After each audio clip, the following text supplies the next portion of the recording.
Welcome to Ragnar Rider's Shop Talk, the ultimate pit stop for all things two-wheeled and roaring. We are mostly ordinary guys who live and breathe the motorcycle lifestyle. From our personal journeys to gripping product and accessory reviews, bike builds that redefine the road, the latest industry buzz, and a sneak peek into our future travels, consider this your front row seat to our motorcycling odyssey. So kick back, relax, and let the engines roar as we dive deep into the world of chrome, leather, and the sweet symphony of the open highway. Welcome to Ragnar Rider's Shop Talk, where the rubber meets the road and the stories unfold in the wind. Welcome everybody to Ragnar Rider Shop Talk. Got DJ Seeley to my right, Randall Bourne to my left, and I'm John Woody. Today, I think we're going to do the obligatory commentary on the 2024 Harley Davidson release. What was that word again? Obligatory. I can't say it 3 times fast, but I got it at least those 2 times. Right. Everybody else doing it, we got to do it too. That's right, yeah. That's right. Because everybody cares what we think about it. Of course. Of course. I would hope so. At least I do. Yeah. That's right. That's right. Yeah, sure. So, 2024 release happened, a week and a half ago. Yeah. A lot of big announcements. And one of the things that kind of came to my mind that I guess is a good starting point is Harley kind of took a different approach this year. And we kind of saw it a little bit last year, mid-year with the releases, but they're using a lot of external sources in their marketing platforms to kind of get the word out there, get some opinions. And they're using a lot of platforms similar to what we're doing here, but people that are well established in the market. And I just thought that was really interesting. So a lot of what you saw in Harley's official release videos was immediately followed with a lot of social media characters that are out there in the industry giving their front-hand opinion. What is y'all's thoughts about Harley's new marketing scheme? Yeah, no doubt. I see that too. And I applaud them for acknowledging like where we get our information from. Yeah. I mean, hello. I don't know why it took this long, but I feel like it's been kind of gradual, but this year definitely seems like they were all in, going to the people that we get our information from, the YouTubes, the Instas, whatever. Did it seem like to you guys last year that maybe they didn't know what they wanted to do? I mean, everything kind of sprinkled in. It was scattered, mid-year releases. And I know they've done that before, but it almost gave a sense of, do they know what they're doing? Do they know what they want to do? Do they know what they want to get from these? And then this year it comes around, it looks like they had all their ducks in a row. Everything was lined up, and they came January 1 or whatever that was with some, and then boom, some more, and then boom. I mean, here we are. I think last year they were coming off the heels of COVID. They were coming off the heels of supply chain issues.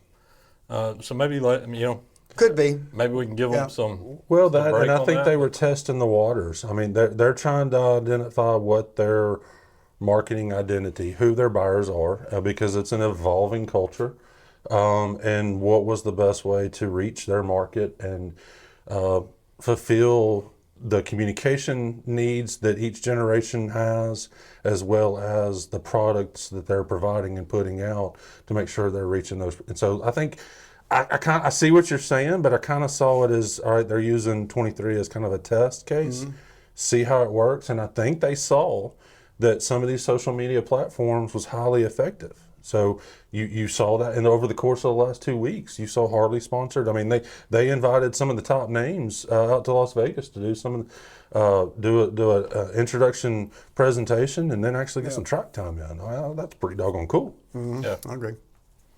I will say the new CVO-ST speaks to the image of me that I have for myself.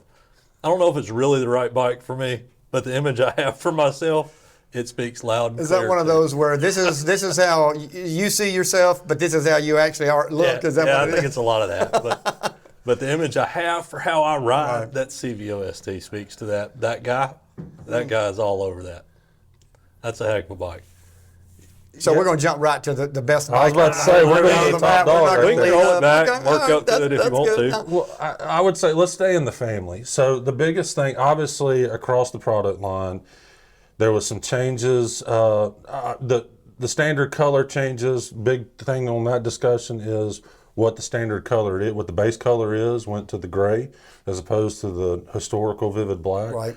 But the other big aspect, before we get into the top dogs of the touring models, the bagger world, is that some very interesting price points. And I think they did a lot of R&D of where they're at post-COVID, supply chain. You mentioned both of those, and tried to determine of where they actually needed to be, because I think we saw some very interesting things last year pushing into midsummer when they did the mid-year release of their price point was getting, well, what word do you want? Should I use? Absurd? Ridiculous. That's Borderline? good word, yeah. Good And then word. and within 3 months, the market forced it back down. Sure. So maybe they took some analyzation of that. So, overall, a lot of the commentary that's out there, and if you look at the website and see the prices, I would say on most platforms they stayed the same. And there's a little bit of shell game in that statement of what the same means. And some things were usually add-ons are now incorporated,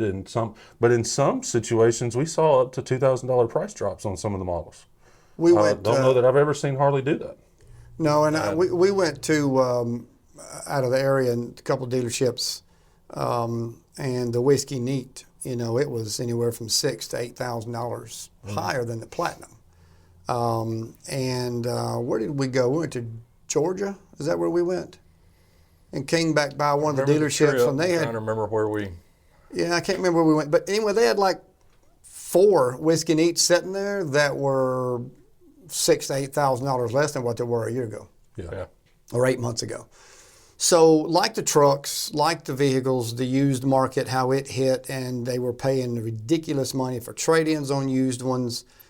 I think that everything, and you're probably right what you said earlier about the whole on the heels of COVID and some of the supply chain issues, because really in the automotive industry and the bike industry, all the prices are down. I mean, they're still higher than maybe they were. It's kind of like gas prices when it goes up and then they come back down. Well, we're excited to see it come down, but it's still not back down to where it was when it took that price hike. But since we are on that talk, and you had mentioned the ST, I mean, it's cheaper than, it's probably the best bike out there, I think, as far as overall. Yeah, and it's $2,000 cheaper. Now, it's missing some stuff, and we'll talk about that in a minute. But yeah, I mean, it's priced really to move, I think. Yeah. To me, John and I talked, and I believe you and I have talked about it. The ST to me is the most value-packed bike that they released, maybe. That and the Pan American. I mean, you really break down nuts and bolts when on you the break Pan it American. down, yeah, I can agree with that. There's a lot of value in that price point too. Yeah, the thing CVO, that concerns me, I guess, or it's not a concern, just consideration really, is how many guys that are going to spend that kind of money on that bike want to buy a bike and just ride it the way it comes. Yeah. And that's the part that gets me. Like, we kidded back and forth about the new bike, the new ST, and I thought, well, I can't buy a bike and turn it into what the ST is for the price of the ST, but do I really want the ST? Or do I really want the Kraus setup? Do I really want Legends or Olin's or something else? Or am I okay with the suspension that it comes with? Right. Is the part that I think I would battle with. Because, let's face it, we buy these bikes and, within days, hours, weeks, certainly. You're buying accessories. That's part of the fun of having the bikes, making it your own.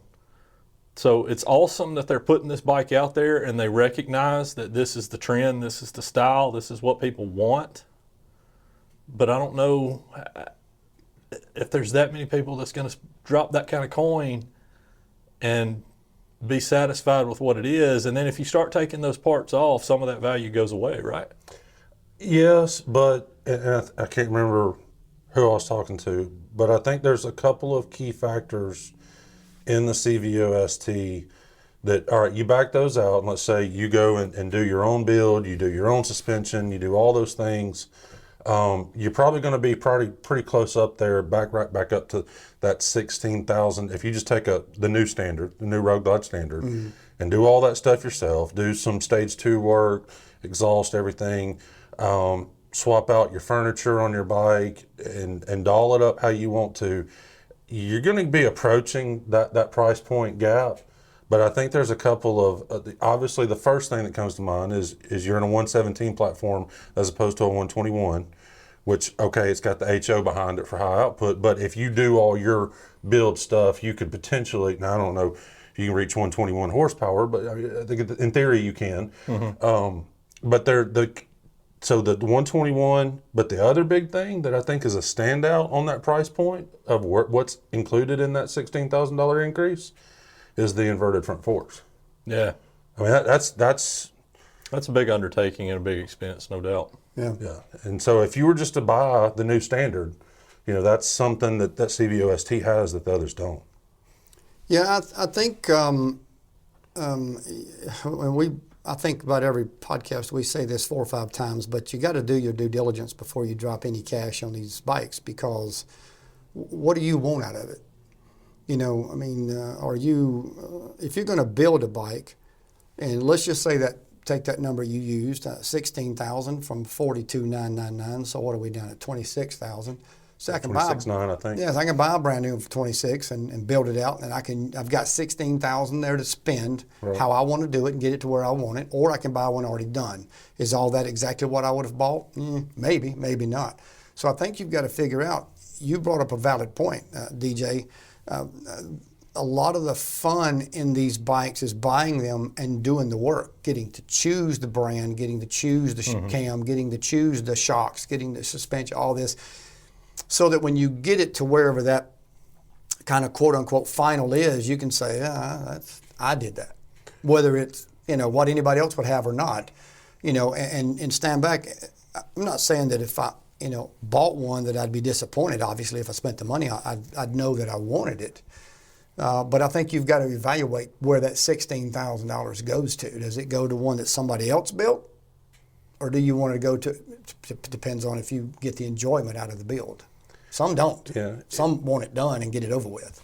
We may come back to this, but you referred to something that I think Harley threw us a curveball this year. And I didn't pick up on it originally, but it's starting to kind of play out. And I remember early on seeing some, if you go into the parts manifest and actually look at some of the parts, that's how some of this information got leaked. But as far as I can remember, CVO specific products were CVO VIN locked. Some are. Early on, yes. Not as much anymore. Doesn't appear to be the case this year. A lot of those things that you're seeing on that CVO ST, you can buy a Road Glide standard. They're not calling it a standard, but the Road Glide, the one and only this in 2024, and go and get the engine guards, crash bars, whatever you want to call them. Right. You can get the carbon fiber. You can get the titanium exhaust. All those things that were always, it was like a status symbol. You had to have the CVO label to even purchase it. You were like a members only club if you were a CVO owner.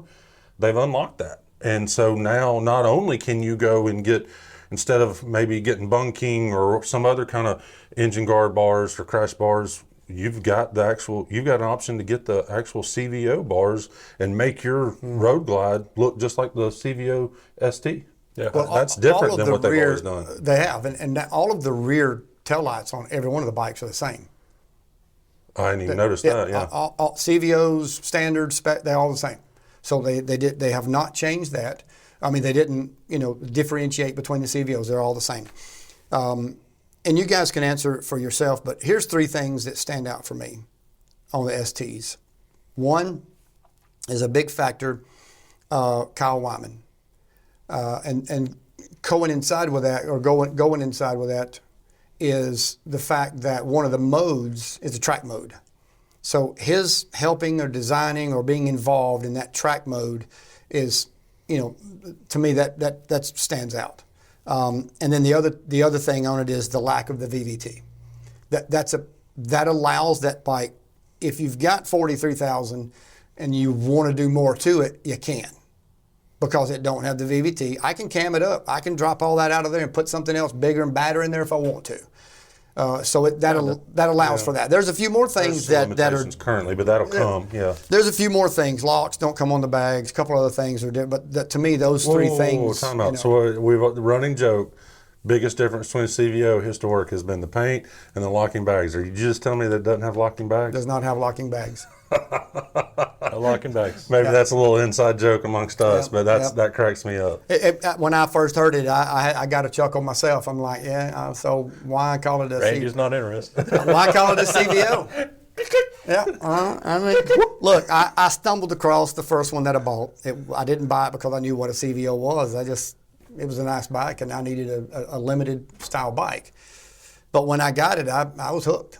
Yeah. It was from there on. I knew what I wanted. I wanted to remote lock those bags. If nothing else, it is a nice feature. So and we joked about this, but legit, I don't lock my bags that often. I mean, when we go to a rally, it's probably the only time, and I probably don't need to as much as I do there.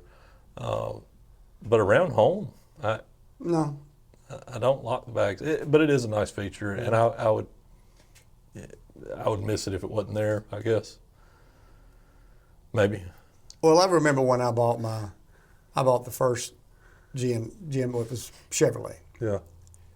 And I had the OnStar app and the My Chevrolet app. You start your truck and do all this, kind of control the truck from there. Well, I had owned Tundra several years before that. Loved my Tundra. I wanted my Tundra back. So I went and traded it in after a year and got my Tundra back. The old saying is you don't realize what you have until it's gone. Mm-hmm. And when I could no longer start my truck with an app or had remote start on the key fob because Toyota didn't do that, that was something you had to have put on there. And one of their negatives is that when you unlock the truck cut off. No need to get into why that's that way, and I was like, this ain't gonna work for me. So 3 months later, I traded that brand new Tundra in and got a GM again. So if you buy it because you want that CVO stuff, you got to know that some of that stuff doesn't come on this bike. And I don't think the paint is that special. I mean, it's nice. But it's not a vivid black and white. It's not just your standard vivid black. I mean, it's got some flake in it. It does, and the white's got it's got the eagle. It's on the tank and the badging and all. But it's. So you mentioned something that seems to be there's a lot of opinions out there. So let's kind of chat about it for a minute, and that is the fact that it doesn't have the VVT. There's a lot of people that are saying that that's a downfall. They wanted the VVT. I personally think that's a plus that it doesn't have the VVT. What is y'all's thoughts? I'm kind of all over the place on this. So the shift cam that's in my new GS is BMW's version of a VVT, right? From what I understand, that made a huge difference in that bike. The one's pre-shift cam and the one's post-shift cam, everybody says we wouldn't have anything but a shift cam.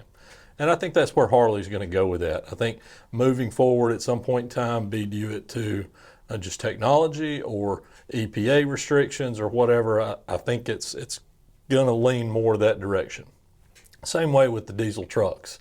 The EPA starts pushing down on them and saying you got to do, improve efficiency and cleaner air and all that kind of stuff. Well, power numbers start coming up because you got to overcome all that smog equipment and the parasitic loss from all that kind of stuff. So I think it's a trend that we're going to have to accept and adopt and get used to.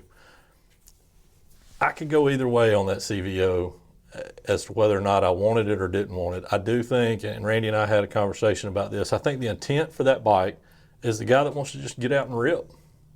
I mean, you're not doing long hauls on it. Yeah. It's a solo seat. It's a it's no sissy bar, no luggage rack at the moment. I know they're going to do something. It's just get out and rip. And it's got the track mode. If that's the case, track mode again. You want the ability to be able to build it. And I've seen or heard, and I think John made mention that with the new heads that are on it, we can go a little bigger on the cams than we've been used to. I think I heard up to a 512. Yeah, so I mean, that's is a what pretty I heard. substantial lift and more than we've been able to do on the M8s thus far without getting into the heads and changing valve springs. So, you know, props to them for that. Would I buy that bike without the VVT? Yes. Do I wish it had it? No. I kind of want to ride one that does have the VVT though, because that torque curve is impressive.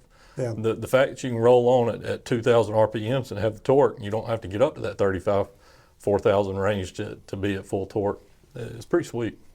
Yeah. Imagine that's very practical riding. And I think I saw where the HD Harley Davidson engineer RD, they were commenting on that very topic about why they went away from the VVT. It was because they were designing that bike for a specific purpose. Mm-hmm. And it's, you know, with the VVT, you have the options depending on what the rider wants. But the person that they're designing that bike for is somebody that wants to get on it and rip it. And sure. so that was the approach they took. And they're very careful with their words. They didn't want to really kind of allude to that there was limitations with the VVT. But it's kind of like, you know, when in anything in life, when you try to make something diversified, you lose specialization. I mean, that's just a generic principle that applies to everything. So, you know, with the VVT, while maybe it's sitting there, I don't know, at 75%, and I'm just pulling numbers out of my rear end, you know, but it applies to 80% of the population that's going to buy that bike. Okay, that's a loss that you're willing to take. But if I'm looking for a specific market that I know is going to want it, then I want that performance to be at 90%. Mm-hmm. So they went that approach, and I think they hit the nail on the head personally. Yeah. I'm glad they didn't put a VVT in it. Well, you mentioned Kyle Wyman. I can assure you Kyle Wyman don't give a crap what the power numbers are below 4,000 RPMs. Yeah. Yeah. I mean, certainly in a race setting, there's no reason to be anything below that. Yeah. I mean, your goal is to get to 4 and stay there. 4 to 6, 4 to 6, 4 to 6. Yeah. I mean, and they did raise the you know, the red line on these bikes to 5,900. So it went up 400, 500. So I mean, I think again you've got to figure out what it is you want out of it. I mean, if I look back at a year ago when I pulled the Mako in the garage and where it's at today, I mean, in essence, I built me an ST because I wanted a bike that I could, you know, hang the curves and I could throw down the throttle and then I could feel that rush. I mean, that's what I wanted, and that's what they've made brand new off the showroom floor. Mm-hmm. Which they didn't have that before without buying something, what, in a bagger. I'm glad that you brought that up because that's kind of a question that I don't know that I fully have the answer, and y'all may have done the research and found out what it is. But so you took your CVO Mako and basically modified it into an ST style riding bike. What they have called today an ST. Right. Other than stretch bags, but what? So as you look at the 24 models, you got the CVO and the CVO ST.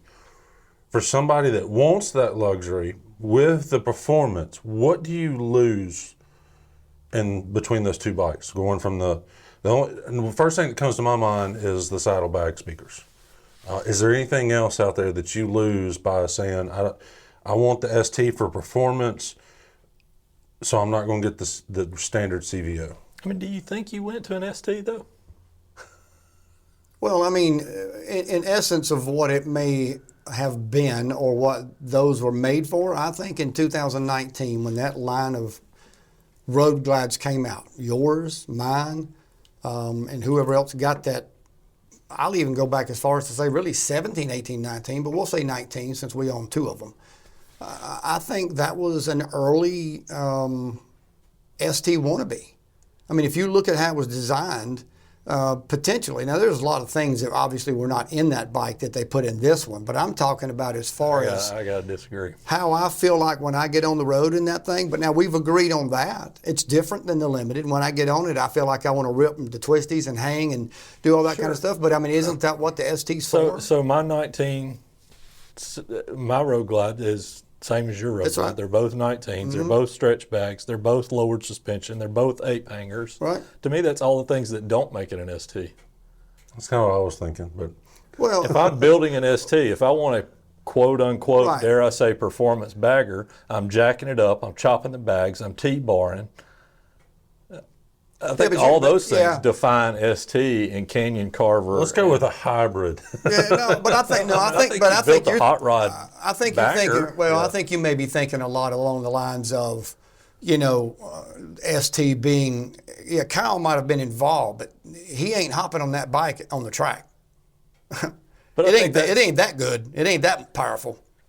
So being able to, can I keep up with it? No, probably not. I mean, that's not even what I'm trying to say. What I'm trying to say is that before that ST hit the market, when it was still, a spitball in the engineer's brain, what it will do and what some guys will buy it to do, I'll do. Now, whether I've got different bars on it or whatever, I mean, that's what I wanted to be able to do, was to do that. Sure. I'm not cruising. If I've got apes on it or what, I mean, I didn't buy it to cruise, and I'm using air quotes for those of you not watching.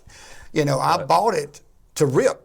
And that's what we just got through saying the ST was for, to buy it to rip. Yeah, I got stretch bags. Yeah, maybe I got fender skirts on my long 4-door Cadillac, but I got a 460 quadrant 4-barrel in it that'll get down when that 4-barrel opens up. So my point is, it's not a NASCAR car, but I can, I guess that's my thinking and looking. I just think the styling. I think They're gaining up on me, everybody. Two different just ways on FYI. styling, but so I think it's an evolution that began late.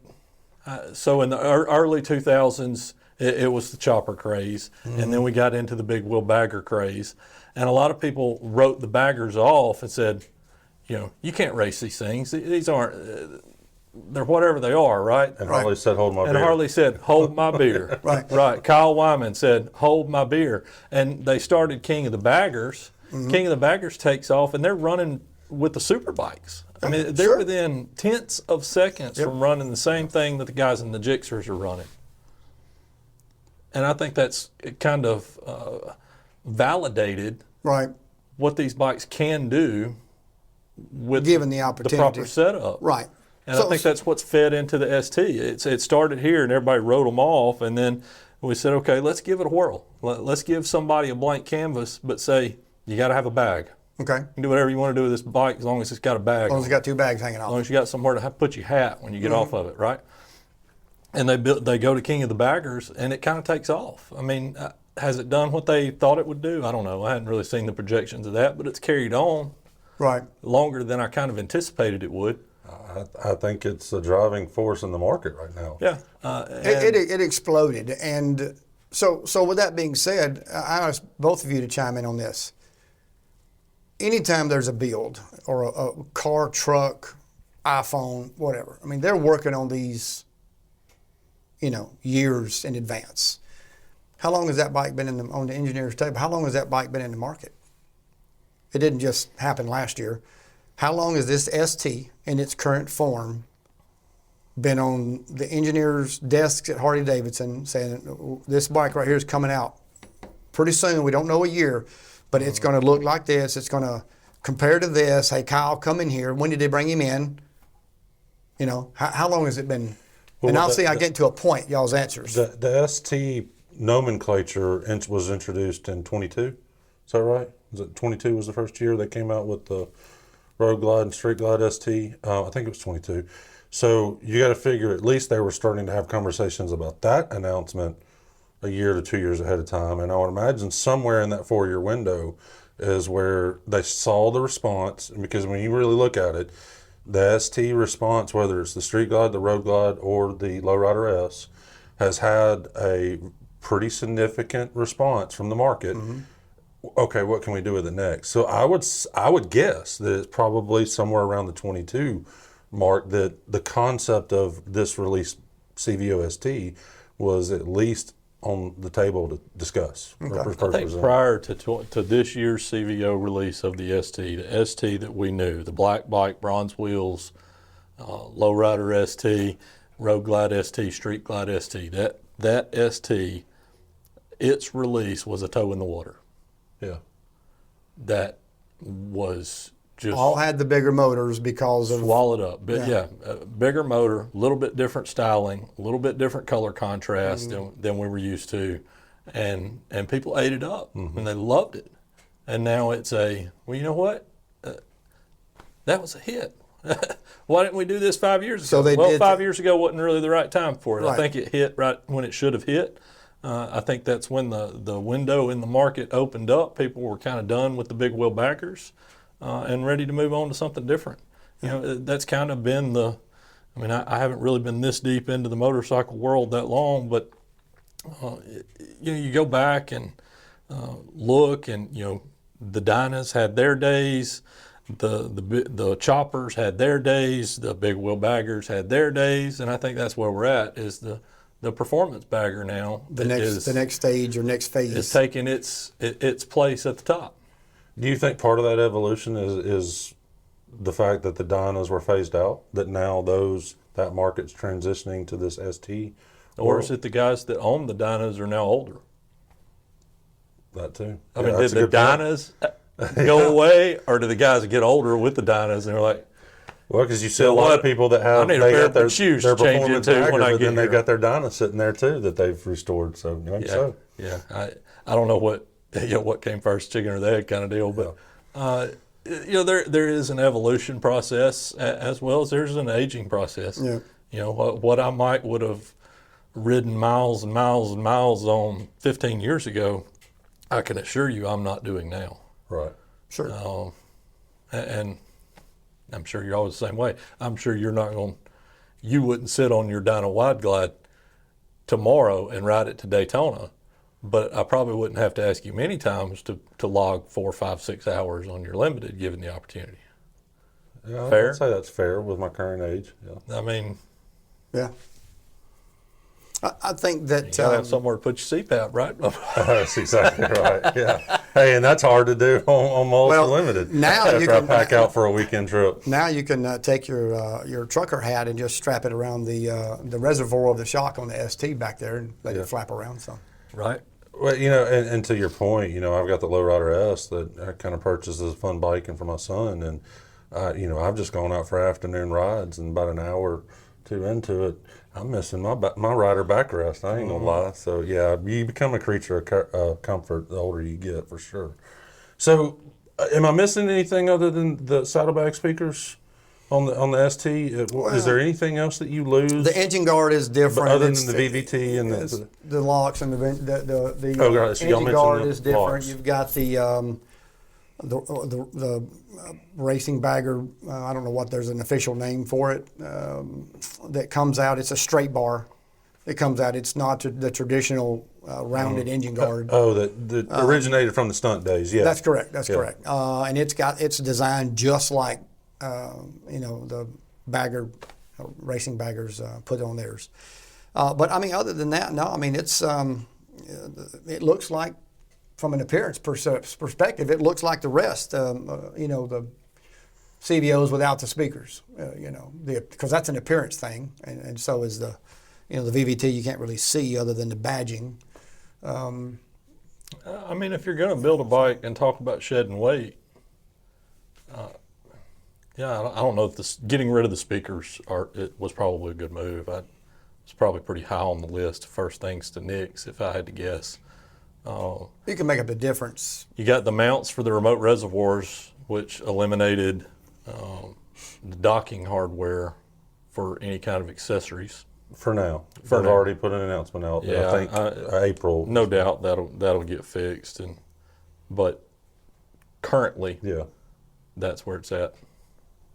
But I don't really think you sacrifice anything else. So I'm curious, and I'm just curious to y'all's opinion. So basically, Harley has redefined the bagger platform as far as the models. I mean, we went from a situation where we had, and I'll speak for these concurrently with Road Glide and Street Glides. You had a standard, you had a special, you had a CVO, and an ST in there. Yeah, and ST, and then you stepped up into the ultra limited world. And so you had an ultra limited Road Glide, ultra limited batwing style, or excuse me, not a limited version of both.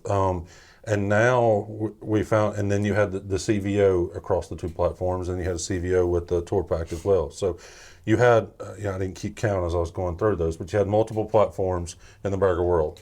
Now they've consolidated everything back to the Road Glide and the Street Glide. Mm-hmm. You got a CVO ST, and then you have a CVO. And we're waiting. Speculation later, a few months from now, we'll find out if there's going to be an ultra limited or a limited option.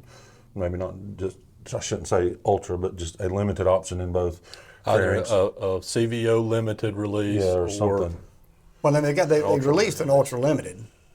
Yes, The but white not with the new With body the new- style. Yeah, it's the old. No, you're right. So back to y'all's commentary a minute ago with what y'all did with y'all CVOs, and I gave y'all heck over this, and we had a lot of fun with it over beers. You know, you take and you buy a more expensive bike that's all pimped out, and then you replace all the parts anyways, and what are you left with? The paint job and locks. But inside joke amongst us. But now with this restructuring from Mother HD to a consolidation of platforms, you have what we'll refer to as the standard. You have the CVO ST and a CVO. So if y'all were going to do what y'all have done, which platform do you start with and why? If I'm building the same bike I've got now, which bike do I start with? Mm-hmm. I'm probably going VVT CVO. Why?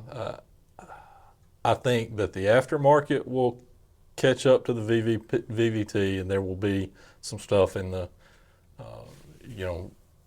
short to near future if I wanted build options.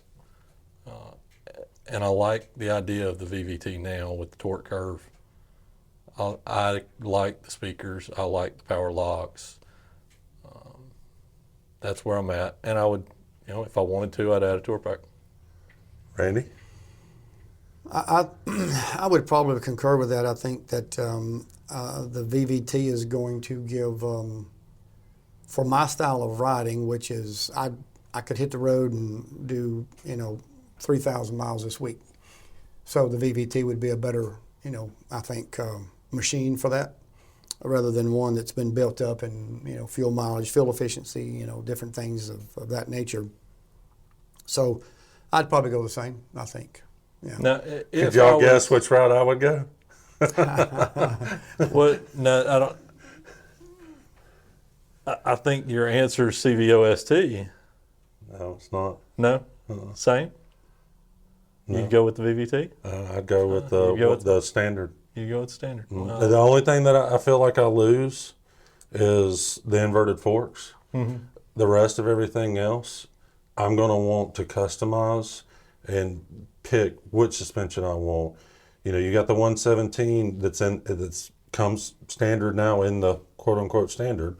So I've got a 117 platform to start building with. Now, currently there are limitations from what I understand on that because of the coolant system in the head. So, going out there and putting, a crate swap or whatever, obviously they don't have that yet. But to your point a minute ago, I feel like all that's coming. But to go out there and buy a 117 and cam it, do some upgrades, kind of at the stage 2 level, and get towards that 110, 115 horsepower, but then do all the other accessories and suspension and everything, put my stereo system in it that I want as opposed to the Rockford Fosgate, put my bars on it, put my furniture, peg it out how I want to, all that kind of stuff. Me personally, I would right now, I would probably lean toward. Now, don't get me wrong. The CVO ST is very appealing, but I think my preference would be is just start with a 117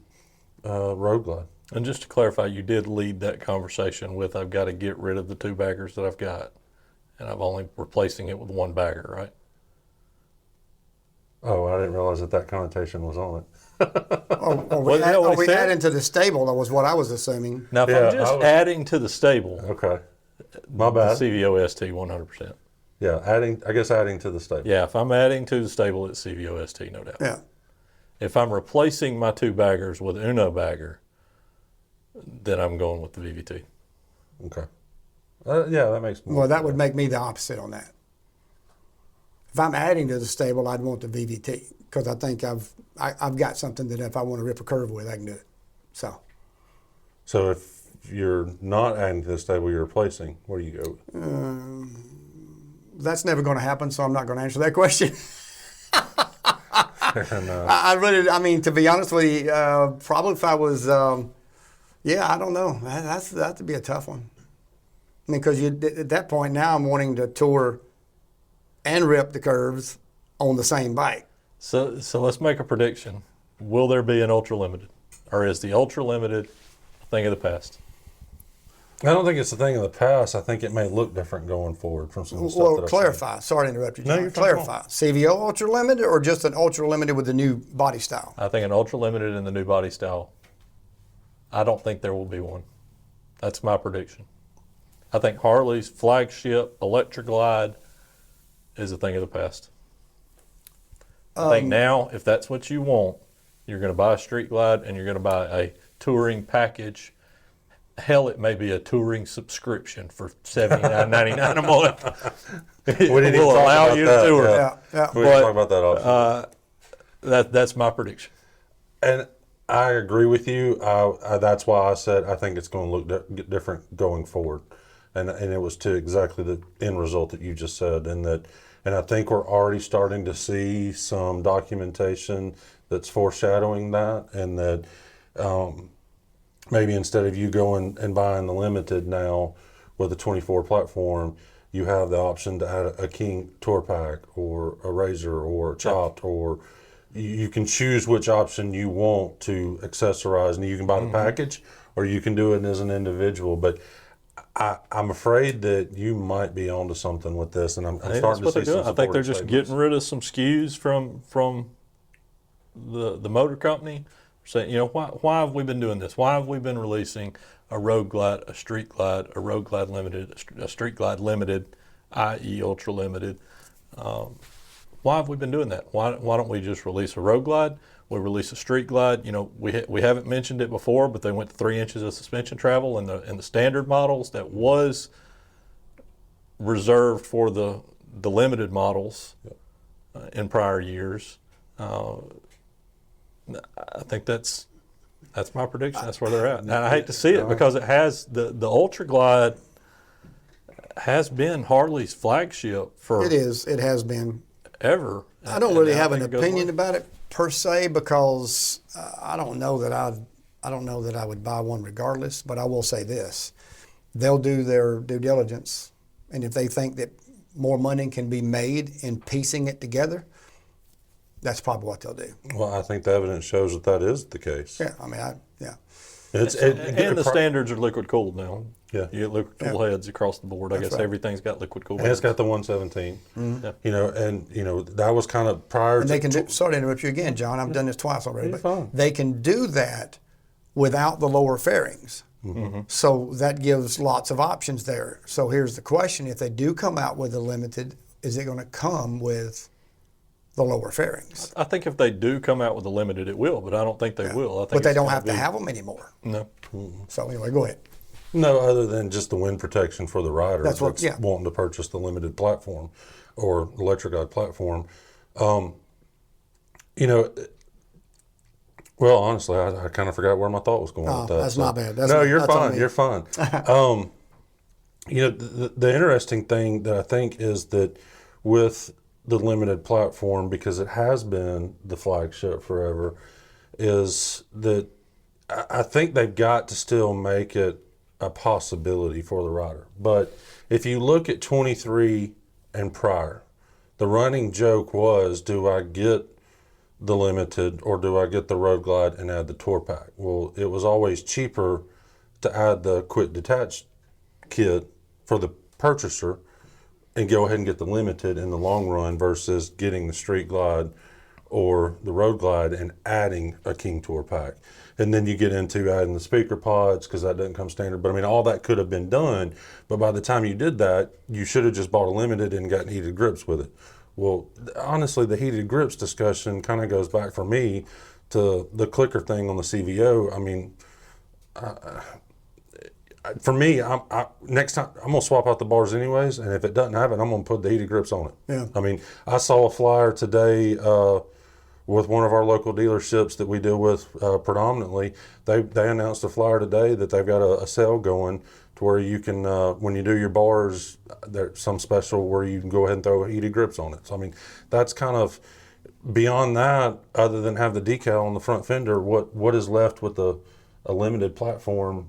Well, there's some kickers with that statement there, because in our situation with the CVO Road Glides in 19, they all came with metal grips, not plastic, so they could not be heated. So I don't know, does the ST's grips, are they metal or plastic? They're rubber, I think. Are they? So going forward, that would be a deciding factor in that. So let's just say hypothetically that you bought the ST and you're like, oh, I'll just put heated grips on there. But then let's just say that those grips are specifically for that ST, they're badged accordingly.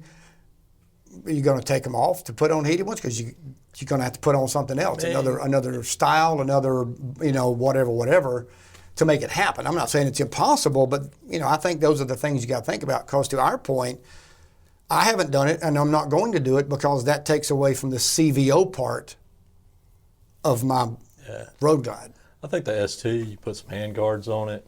It's a ripper. It's not a, I'm going to go out and leave home on Saturday morning when it's 45 degrees because it's going to be 70 a little after lunch. And it's not that bike. So I think you could not have heated grips on that. It'd be okay. But it could be. If you're the guy that wants to go buy the CVO-ST, after April, add the King Tour Pack and make it into and I think that's what Harley has kind of tripped over themselves over, is realizing that the people that can afford these bikes are probably the people that are going to do day trips and aren't necessarily just the Dyna Bros getting into the baggers that are just going to rip to go get a taco.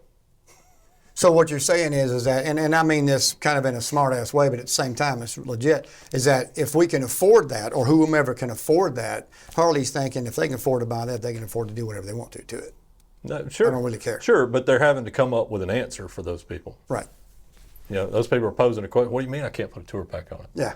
Oh, well, we didn't think that you'd be interested in this bike. Well, hell yeah, I'm interested in this bike. It's a badass bike. Yeah. But I want a tour pack. Yeah. I want to have somewhere to put my hat. That's right. Got it. Or my jacket on a cold Saturday 45-degree morning. Whatever. It's going to be 70 later. I don't know. I know Randy's seen my leather jacket, but I mean, it takes a good sized cow to make my leather jacket. Moses could have worn it, I promise you. I need some storage space. You feel me? But I think they didn't anticipate as much interest in that bike as they got, and now they're having to kind of, all right, we hear you, we'll fix it, we're sorry, right? But that'd be kind of hard, and I hear you, and I'm not going to disagree, but in my head, there's that other devil sitting on the other shoulder that goes, but everybody's camming their bikes and building their bikes, so why would somebody want it off the showroom floor? So, and you and I had this conversation the other day. Did they know in advance that they were going to have the hardware down the road? Or was that a last minute, nobody ever thought about it, oops moment? I'm going to go with oops moment, but I mean, it's just... I think somebody in engineering said, nobody uses this docking hardware anyway. Yeah. So it was never talked about, so...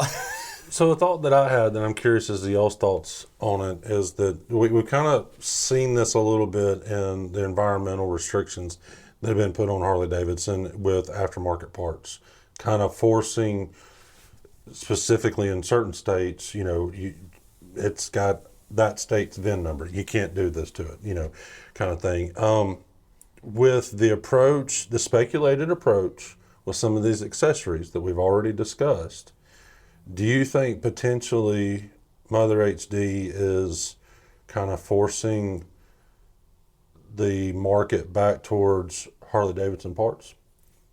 And not only with the cosmetic, but even, and we assume that that'll come. We've said that 3 or 4 times already as we've talked through some of these platforms. That'll come. But currently right now there's limitations on the 117 that comes on the Road Glide and the Street Glide. with what modifications you can do. There's obviously currently limitations with the VVT. Those are two that we've already talked about. But do you think there's maybe Mother HD's kind of saying, hey, I want to force this? And then if so, that has huge impacts in the motorcycle world with some of the influences on the economics of the motorcycle industry. I've got some thoughts on that. I don't know that we got time to get into them today, but one thing that's been sitting on my mind, and we can talk about it next podcast, but when we talked with Kevin from Reinhardt, the big push a year or so ago was they were having to move the catalyst to the muffler. Mm-hmm. They were going to have to pin the head pipe to the muffler. Well, if that's the case, and I've already verified that that's not in current production from Harley, but if I want Reinhardt mufflers, do I have to buy a whole exhaust system now? So if I'm going to buy the CVO-ST and I want to put a new exhaust system on it and I want it to come from Reinhardt, well, now am I buying a whole new exhaust system and now I can't tune? We don't have a way to tune the ST right now. That's my understanding, yeah. Is it coming? Yes. The Pro Street will be first. Is the Pro Street going to have accommodations for a Reinhardt exhaust system with a catalyst and a muffler? Sounds like to me that Apple created the iPhone and put it out on the market without there being a case for it. Yeah. When there's something new hitting the market, all of your aftermarket folks are notified. They get an opportunity to build a case for it or build whatever it is that they need, or aftermarket parts in this case of motorcycles. It sounds like to me nobody was given that opportunity, and now we have a product sitting on the table that nobody can touch for the most part. Well, it's interesting that you use that example because we have a firsthand story that goes along with that of a recent experience that it was a Reinhardt system. They went compliant. Mm-hmm. And every Harley Davidson dealership you go to, you get a different story about the whole warranty discussion. There's no consistency. You got one that tells you that no, you can't change the head pipe, but then you can drive 2 hours up the road to a dealership that's got them brand new on the floor with an aftermarket head pipe. And, oh yeah, it's full warranty. You drive another 2 miles up the road and you've got a complete customized build. Oh yeah, it's under warranty. I mean, so the whole, we kind of talked about this before, I think the only thing that seems to be consistent is the Screaming Eagle tuner. But we had a Harley Davidson dealership tell someone bought a brand new Road Glide Limited, reached out to Kevin, I want your new post-compliant full system. And the local dealership said, no, if you do that, you're going to void your warranty. And it took getting Reinhardt circling the conversation and getting them involved with that local dealership saying, no, this is a post-compliant product. We meet the compliance standards except for one state. And, to our best knowledge, they're maintaining that warranty, but we really don't know what they put in Harley Davidson's computer. They might have flagged the bike. I don't know. But it does kind of give that sense to the end user that's out there on the market trying to modify our bikes that when you're hearing messages like that, is Harley Davidson trying to drive everybody towards using their product to meet compliancy requirements? I don't know. Harley Davidson can't do without the aftermarket world. I don't think they can either. I'll make that statement, and I'll die by that. How much money you think they're getting from the aftermarket world? Well, I don't think they get anything from the aftermarket world, but I So think why would they not be able to make- buy their motorcycles to then take them and use the aftermarket world to do what they want to do to it. I think if they didn't do that they would be less of them sold. Maybe. And that's putting it in a nutshell, I think. But I think that's the opinion that a lot of people are going to have. I think they would agree with you. Yeah. But I understand DJ's hesitance of maybe, All right, guys. Hey, it's been fun. There's still so much more to talk about on this subject, and I'm sure we'll have a lot to say on the next podcast. The information that you've heard here from us, we're not professionals. We're just here to have fun and have a blast, and that's exactly what we do. We hope you enjoyed it. If you want to reach out to us on social media, on Facebook, it is Ragnar Riders Shop Talk. TikTok is @RR Shop Talk, and our email address is rrshoptalk@gmail.com. Appreciate it, guys. Enjoyed it, fellas. Again, a good one. God bless.